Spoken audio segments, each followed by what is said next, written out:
నమస్కారం మిత్రులారా, మనం ఇంతకు ముందు వీడియోలో పేపర్ 1 పార్ట్ ఏకి సంబంధించినటువంటి అంశాలని మనం ఈ వీడియోలో కంటిన్యూ చేస్తూ ఉన్నాం. అంటే పేపర్ 1 పార్ట్ ఏలో బ్రీఫ్గా చెప్పుకున్నట్లు అంతకు ముందు వీడియోలో మనం ఏం చెప్పుకున్నామంటే ఈ 8 చాప్టర్లో ఉన్నటువంటి ఈ తేలికైనటువంటి అంశాలు ఏంటి, కష్టమైన అంశాలు ఏంటి. తేలికైన అంశాలు మనకి ఎలాంటి స్కోర్ని ఇస్తాయి, కష్టమైన అంశాలు మనకి అంత మంచి స్కోర్ని ఇస్తాయి, ఎలా చదవాలనే దాన్ని కొంచెం బ్రీఫ్గా మనం చెప్పుకున్నాం. ఈ పర్టికులర్ ఈ వీడియోలో కావచ్చు, ఇక రాబోయే వీడియోలో కావచ్చు, ఇప్పుడు మొత్తం మనకి పేపర్ 1 కావచ్చు, పేపర్ 2 కావచ్చు, మనకు మొత్తం 39 చాప్టర్లు ఉన్నాయి. ఈ 39 చాప్టర్ల గురించి మనం ముఖ్యమైన అంశాలని మనం తెలుసుకునే ప్రయత్నం చేద్దాం. ఇది ఖచ్చితంగా ఎవరైతే ఇంట్లో కూర్చొని చదువుకునే వ్యక్తులు ఎవరైతే ఉంటారో వాళ్ళకి బాగా, అంటే మనకి తెలుగు సాహిత్యానికి సంబంధించినటువంటి వరకు మనకి ఓరియంటేషన్ అనేది చాలా ముఖ్యం.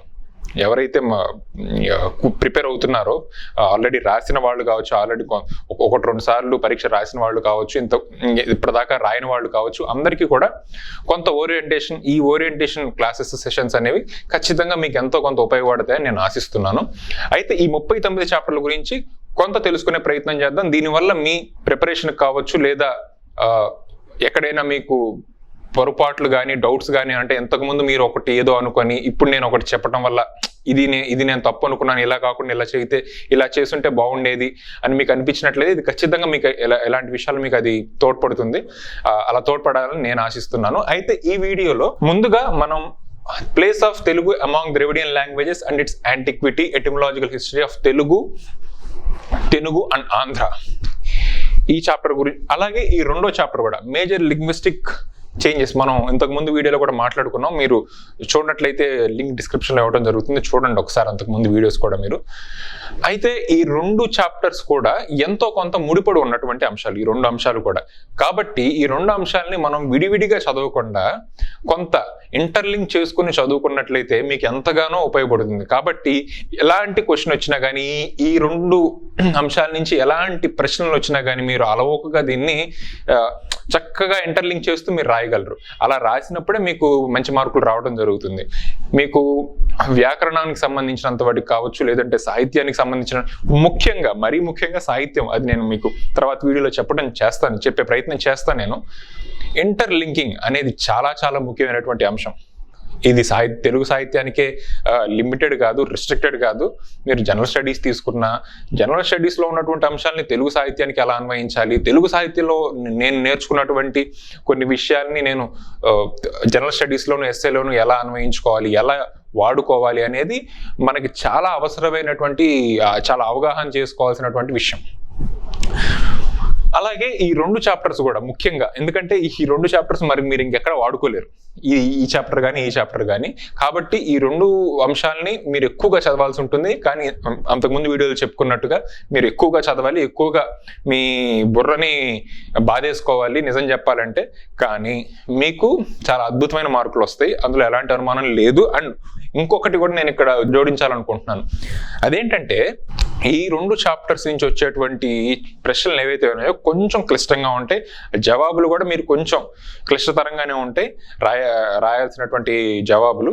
కానీ ఇవి గనక మీరు రాస్తే ఎగ్జామినర్కి ఒక ఇంప్రెషన్ వస్తుంది. ఆ ఇంప్రెషన్ ఏంటంటే ఈ పర్టికులర్ క్యాండిడేట్ ఎవరైతే ఉన్నాడో ఈ అభ్యర్థి ఖచ్చితంగా చాలా సీరియస్ అభ్యర్థి, ఇతను తన ప్రిపరేషన్ని ఎంతో సీరియస్గా తీసుకున్నాడు అని అర్థం చేసుకుంటాడు. ఎందుకంటున్నానంటే మనకి 4 ప్రశ్నలు ఉంటాయి, మీ అందరికీ తెలిసిందే. పేపర్ 1లో 4 ప్రశ్నలు, పేపర్ 2లో 4 ప్రశ్నలు, మొత్తం 5 ప్రశ్నలు రాయాలి. అయితే మీరు ఇందులో నుంచి పేపర్ 1 పార్ట్ ఏలో ఈ కష్టతరమైన చాప్టర్స్లో నుంచి కనుక మీరు రాస్తే ఆ ఎగ్జామినర్కి చాలా మంచి ఇంప్రెషన్ వస్తుంది. ఆ ఇంప్రెషన్ మీకు ఎంతో అవసరం. ఎందుకంటే ఫస్ట్ మీరు రాసే ఆన్సర్లు దీంట్లోంచి, ఈ జవాబులు మీరు దీంట్లోంచి రాస్తారు కాబట్టి వాటిలో నుంచి కనుక మీరు తీసి రాస్తే అద్భుతమైన ఇంప్రెషన్ వస్తుంది. అండ్ మీరు అవి అత్యద్భుతంగా రాస్తే ఇంకా మంచి ఇంప్రెషన్ వస్తుంది. ఉదాహరణకి 2018లో నేను రాసినప్పుడు నేను వీటిలో నుంచి రాశాను. ఉదాహరణకి 2021లో కూడా ఇచ్చారు అదే ప్రశ్న. 1100 నుంచి 1399 వరకు లాంగ్వేజ్ చేంజెస్, అంటే భాష ఎలా రూపాంతరం చెందింది అనేది చెప్పేసి మనకి బద్రిరాజ్ కృష్ణమూర్తిలో డైరెక్ట్గా మీకు ఉంటుంది. దాన్ని కాకపోతే కొంచెం రిఫైన్ చేసి ఇవ్వచ్చు. అది ఎట్లనో మనం చేస్తాము. మనం ఇక్కడ అది పక్కన పెట్టేస్తే ఆ క్వశ్చన్లకు గనక మీరు జవాబులు రాస్తే అత్యద్భుతంగా ఉంటుంది. ఖచ్చితంగా బాగా చదివాడు, వీడు చాలా సీరియస్ అభ్యర్థి అని చెప్పేసి వాళ్ళకు ఒక ఇంప్రెషన్ వస్తుంది. అది పోతే ఈ రెండింటిని 2 చాప్టర్స్గా కాకుండా ఒకటే చాప్టర్ కింద చూసి దాన్నే సబ్ డివిజన్ చేసుకోండి, మీకు చాలా హెల్ప్ అవుతుంది. Place of Telugu among Dravidian languages and it's antiquity and major linguistic changes in phonological, morphological, grammatical and syntactical levels.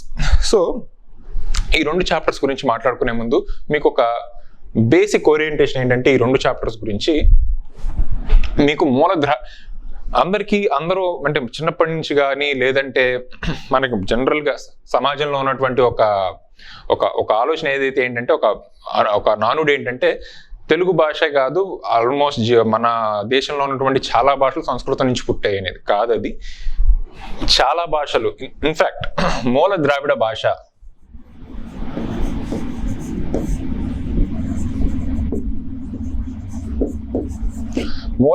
భాష నుంచి ఎన్నో భాషలు ఆవిర్భవించాయి. అయితే ఆ భాషలన్నింటినీ కూడా మనం 3 శాఖల్లో విభజించడం జరిగింది. ఒకటి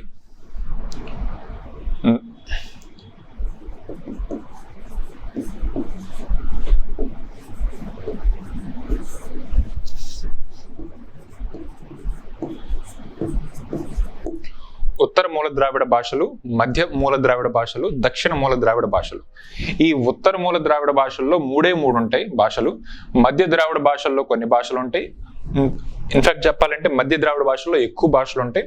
దక్షిణ ద్రావిడ భాషల్లో కొన్ని భాషలు ఉంటాయి. అయితే తెలుగు ఏ శాఖకు చెందింది అనేది ఒక పెద్ద క్వశ్చన్. ఎప్పుడు ఆల్మోస్ట్ ప్రతి సంవత్సరం కూడా రిపీట్ అయ్యే క్వశ్చన్స్ లో అదొక క్వశ్చన్.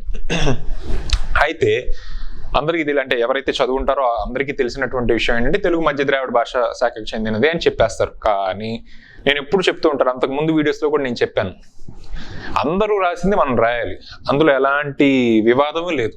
నేను దాన్ని వాదించబోను. అందరూ రాసింది ఖచ్చితంగా మనం రాయాలి. దానితో పాటుగా మనం అదనంగా 1, 2 పాయింట్లు రాసినప్పుడే మనకి మార్కులు వస్తాయి. పేపర్ 1లో నేను ఇప్పుడు నెక్స్ట్ చెప్పబోయే ఏ వీడియోస్లో అయినా ఇది నేను మళ్ళీ చెప్పబోను. ఇది మీరు మైండ్లో పెట్టేసుకోండి. అందరూ రాసే పాయింట్లు నేను 10 పాయింట్లు రాయాలి, దానికి తోడుగా 2-3 పాయింట్లు రాయాలి. ఆ 2-3 పాయింట్లు కూడా చాలా కొట్టినట్టుగా, చాలా సూటిగా మీరు రాసినప్పుడే, మంచి పాయింట్లు రాసినప్పుడే మీకు ఆ అదనమైన 1-2 మార్కులు పడతాయి. ఆ అదనంగా వచ్చినటువంటి 1 లేదా 2 మార్కులు మాత్రమే మిమ్మల్ని తీరానికి చేరుస్తాయి. ఇందులో ఎలాంటి అనుమానం లేదు. అందరికీ వచ్చే మార్కులు మీకు వచ్చేటైతే ఇది అకాడమిక్ ఎగ్జామ్ కాదు, ఇది కాంపిటేటివ్ ఎగ్జామ్, గుర్తుపెట్టుకోండి. కాంపిటేటివ్ ఎగ్జామ్లో ఆ అదనంగా వచ్చినటువంటి 1 లేదా 2 మార్కులే మిమ్మల్ని విజేతగా నిలబెడతాయి. వచ్చేస్తే ఈ ఉత్తర ద్రావిడ భాష, మధ్య ద్రావిడ భాష, దక్షిణ ద్రావిడ భాషలో తెలుగు మధ్య ద్రావిడ భాషకు చెందింది అనేది చివరికి నిరూపితం చేశారు. ఎవరు? మన బద్రిరాజు కృష్ణమూర్తి గారు ఒక సహేతుకమైన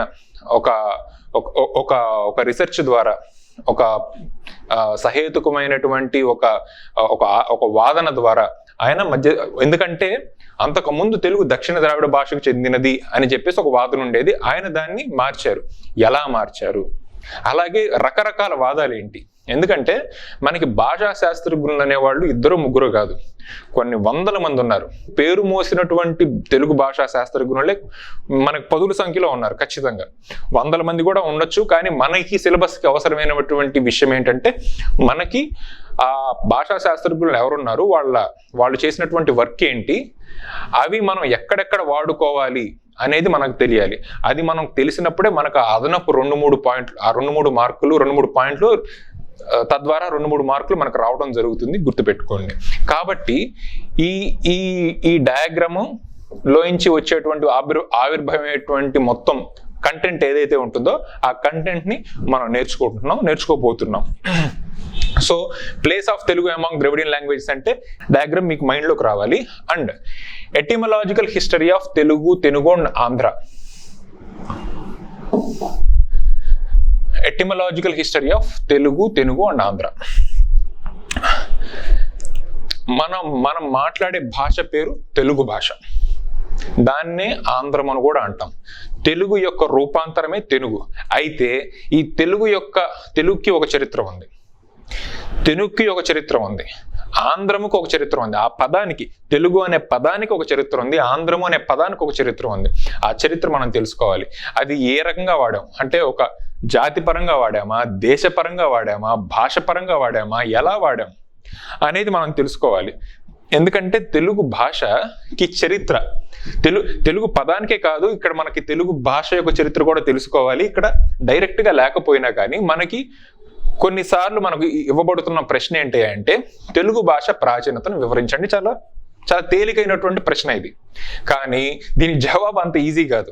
ఎందుకు అంటే దీన్ని 10 మార్కుల్లో అడగచ్చు, 15 మార్కుల్లో అడగచ్చు, ఇప్పుడు ఎక్కువ 10, 20. సో 10 మార్కుల్లో అడగచ్చు, లేదంటే 20 మార్కుల్లో అడగచ్చు. సో 20 మార్కులకి ఇచ్చినప్పుడు ఎలాంటి జవాబు రాయాలి, 10 మార్కులకి ఇచ్చినప్పుడు ఎలాంటి జవాబు రాయాలి, ఇది మనం తెలుసుకోవాలి. సో తెలుగు భాష యొక్క చరిత్ర ఏంటి, తెలుగు పదమన్న యొక్క చరిత్ర ఏంటి, ఆంధ్రం యొక్క చరిత్ర ఏంటి, ఈ 3 రూపాంతరాలు అని మనం ఎలా నిరూపిస్తాం, ఏ భాషా శాస్త్రజ్ఞులు దీని గురించి చెప్పారు, ఏ భాషా శాస్త్రజ్ఞులు మనం ఉటంకించాలి మనం రాసే జవాబులో, ఇవన్నీ కూడా మనం దీంట్లో తెలుసుకుంటాం. సో మనం చాప్టర్ 1 మనం కొంచెం కఠినతరమైన అంశం కింద మనం దాన్ని చేర్చాం. అయితే రెండో చాప్టర్తో పోల్చుకున్నట్లయితే మొదటి చాప్టర్ కొంచెం తక్కువ, చిన్నది, మనకు కొంచెం తేలిగ్గా అయిపోతుంది. అయితే ఈ రెండో చాప్టర్ మాత్రం చాలా పెద్ద చాప్టరు.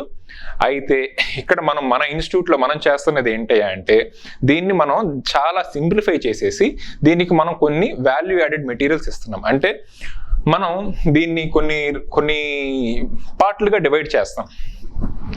నన్నయ్యకు ముందు ఉన్నటువంటి భాష ఎలా రూపాంతరం చెందింది, నన్నయ్య తర్వాత ఎలా భాష రూపాంతరం చెందింది, నన్నయ్య తర్వాత కూడా భాష మనకి 2 రకాలైనటువంటి భాష ఉంటుంది. ఇక్కడ ఒకటి వచ్చేసి ఏంటి అంటే కావ్య భాష. కావ్య భాష అంటే కావ్యాల్లో వాడేటువంటి మన పండితులు మాట్లాడేటువంటి భాష. దీని మీద మనకి చాలా పెద్ద చర్చ ఉంది, దాన్ని మనం చెయ్యాలి. ఆ చర్చ చాలా అంటే మనకి సుమారు ఇప్పుడు బద్రిరాజ్ కృష్ణమూర్తులు దానికి డైరెక్ట్గా మనకి చాప్టర్స్ ఉన్నాయి. అయితే దాన్ని చదవటం అనేది హ్యూమన్లీ ఇంపాసిబుల్ అని చెప్పచ్చు ఒక రకంగా. ఎందుకంటే మనకున్నటువంటి సమయం ఏంటి, మనకి వస్తున్నటువంటి మార్కులు ఏంటి, దీని మీద అంటే మనం ఎప్పుడు కూడా ఒకటి చూసుకోవాలి, కాస్ట్ ఈస్ టు బెనిఫిట్. ఈ cost is to benefit analysis ఎప్పుడు కూడా మనం చేసుకుంటూనే ఉండాలి. ఈ cost is to benefit analysis చేసుకుంటున్నప్పుడు మనం చదువుతున్న దానికి మనకు వస్తున్న మార్కులు చాలా తక్కువ, కానీ నేను మీకు ఇందాక చెప్పినట్టుగా ఇవి చాలా ముఖ్యమైన మార్కులు, చాలా ముఖ్యమైన ఆన్సర్స్. అంటే కేవలం ఆ ఒక్క క్వశ్చన్కి ఆన్సర్ ఆ మార్కులు పాయింట్ ఆఫ్ వ్యూనే మీరు చూసుకోకూడదు. ఎగ్జామినర్స్ మూడ్ను కూడా మీరు దీన్ని ఇన్ఫ్లుయెన్స్ చేయగలరు ఇలాంటి క్వశ్చన్స్కి మీరు ఆన్సర్స్ రాస్తున్నప్పుడు. సో అండ్ మీకు అవుట్ ఆఫ్ అవుట్ పడే అవకాశాలు కూడా ఉన్నాయి, కాబట్టి మీకు దీన్ని సింప్లిఫై చేసి మనం ఇక్కడ ఇవ్వటం జరుగుతుంది. దాన్ని మీరు చక్కగా ఉన్నట్టుగా ప్రింట్ కొట్టేసినా కానీ మీకు వచ్చేస్తాయి. బట్టి పట్టాల్సిన అవసరం చాలా ఉంది ఈ 2 చాప్టర్స్లో. ప్రధానంగా కొంచెం బట్టి పట్టాలి, ఎందుకంటే గుర్తు పెట్టుకోవాలి యాక్చువల్గా. కాబట్టి కొంచెం కష్టమైన విషయమే, కానీ మనం సాధన చేస్తే ఇది పెద్ద విషయం ఏం కాదు. సో దీనికి సంబంధించినటువంటి మొదటి చాప్టర్, రెండో చాప్టర్కి సంబంధించినటువంటి వీడియో మనం ఈ వీడియోలో చేస్తున్నాం. ఇక రాబోతున్న చాప్టర్స్ని మనం తర్వాత వీడియోస్లో మనం చెప్పబోతున్నాం. నమస్కారం.